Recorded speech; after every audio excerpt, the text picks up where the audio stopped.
مفتی شمائل ندوی صاحب مخکې هفته کې یو بیان ډیر زیات وایرل او خلکو مونږ ته راولېږه په هغې کې هغې فرمایلي چې دا پاکستان چې دی نو دا اسلامي ملک نه دی نو د هغې په باره کې زه تاسو ته یو خبره دا کول غواړم چې ګوره داسې هغه اوس چې دی نو دا جاوید اختر سره ملحد سره یو غټه مناظره وکړه په پاکستان کې نه چې په ټوله دنیا کې الله هغې له یو مقام ورکه او هغه له یو شهرت ورکه نو دا د هغه شهرت کمولو دپاره پاکستانیانو په زړونو کې د هغه حیثیت کمولو لپاره دا د دې هغه زوړ کلیپ چاره وباسه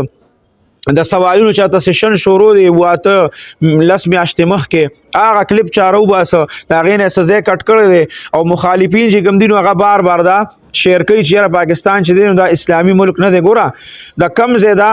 فقهي مسله ده او دا چې کوم خلک په دې باندې پوهېږي ابن عابدین صاحب هم باقاعده دا لیکلي دي چې کومه علاقه کې کوم علما پاتې کېږي که نه نو د هغه علاقې دپاره د هغه عرف او د هغه علاقې د علماو فتوه چې او د هغې خبره معتبري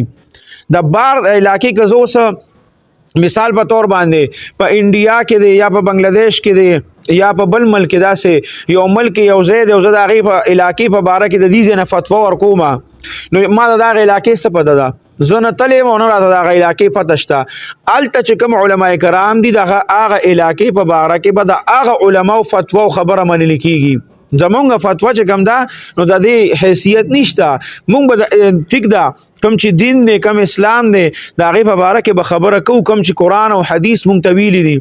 خو هغه علاقه په کومو حالاتو کې مبتلا ده هغه علاقه کې روان څه دي هغه علاقه کې مسلمانانو ته څه قسمه تکلیف شته نشته د هغې فیصله به د هغه علاقې علما کوي نو د هغې په باره کې زمونږ چې څومره جید علما کرام دي مفتی تقی عثماني صاحب د هغې په باره کې فرمایلي دي چې ته دا نشي ویلی پاکستان د غیر اسلامي ملک نشي ویلی د دې آئین چې کوم دی دا اسلامي دی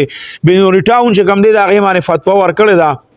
نو د ټولو علما کرامو باقاعده په هغې باندې خبره کړې ده نو دا صرف دا هغه دا زوړ بیان دی خلکو روغ کې د مخالفینو صرف دا هغه د بدنامونو لپاره د پاکستان د مسلمانانو په زړه کې د هغه حیثیت کمولو دپاره نو دا قسمه خبرې چې کوم دي دا مخکینی خبره ده اوس هغه چې کم کار کړی دی په دې معنی الله هغه له نورم توفیق ورکړي هغه له د دې اجرونه الله ورکړي ځکه چې زموږ د ټولو مسلمانانو له طرف نه هغه مقدمه لړه وکړه او الحمدلله هغه ملحد چې کوم هغه لا جواب کو الله ولا بریم ورکو نو بس په دې باندې خوشالیدل پکار دي